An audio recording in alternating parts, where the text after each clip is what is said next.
Neçə illərdir səndə gözüm var, səbirliyəm məndə böyük dözüm var.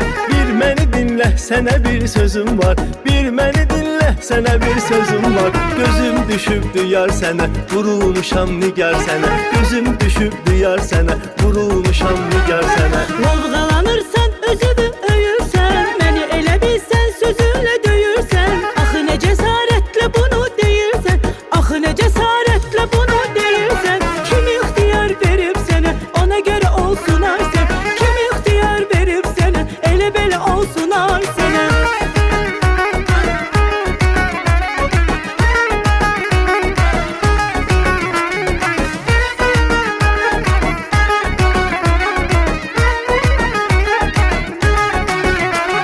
Gedək baxçadan sən üçün gül dərim, İstəyirəm səni gülə döndərim. Hə deyinən elçilərmi göndərim, hə deyinən elçilərmi göndərim. Toy eləyim bu bahar sənə, vurulmuşam nigar sənə. Toy eləyim bu bahar sənə, vurulmuşam nigar sənə. Niyyəti əslində mənə demirsən, sonra gecə olar sən mənə üç çevirsən. Sən məni yox mənim pulumu sevirsən, sən məni yox mənim pulumu sevirsən. Eləmirəm etibar sənə, ona görə olsunlar sənə. Eləmirəm etibar sənə, elə belə olsunlar sənə.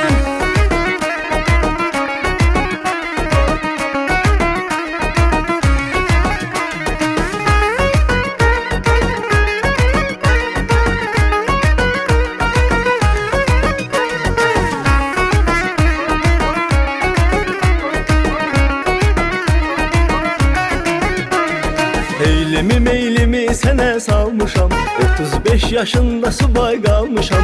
Dünən anamın pensiyasını almışam, dünən anamın pensiyasını almışam. Harda verim nahar sənə, vurulmuşam nigar sənə. Harda verim nahar sənə, vurulmuşam nigar sənə. Özün yoğur ginən, özün yap ginən. Atı gedib ayrı meydanda çap ginən. Kasıbsansa kasıb qızı al ginən. Kasıbsansa kasıb qızı al ginən. Yaraşmır bu xanım sənə, ona görə olsunar sənə. Yaraşmır bu xanım sənə, ona görə olsunar sənə. Boş yerə arxamca mənim gəzirsən, kimin qızı olduğumu bilirsən. Əgər mənim üçün bu qədər ölürsən, əgər mənim üçün bu qədər ölürsən, sakız eləyim məzar sənə, elə belə olsunar sənə. Sakız eləyim məzar sənə, elə belə olsunar sənə. Mən elə bir söz deyinən gülüm mən, neyləmişəm ki sənə sevgilim mən. Qorxmuyuram ölümdən, laf ölüm mən. Qorxmuyuram ölümdən, laf ölüm mən. Bunun nə xeyri var sənə, vurulmuşam nigar sənə. Bunun nə xeyri var sənə, vurulmuşam nigar sənə. Kim ixtiyar verib sənə, ona görə olsunar sənə. Toy eləyim bu bahar sənə, vurulmuşam nigar sənə. Eləmirəm etibar sənə, elə belə olsunar sənə. Gözüm düşübdü yar sənə,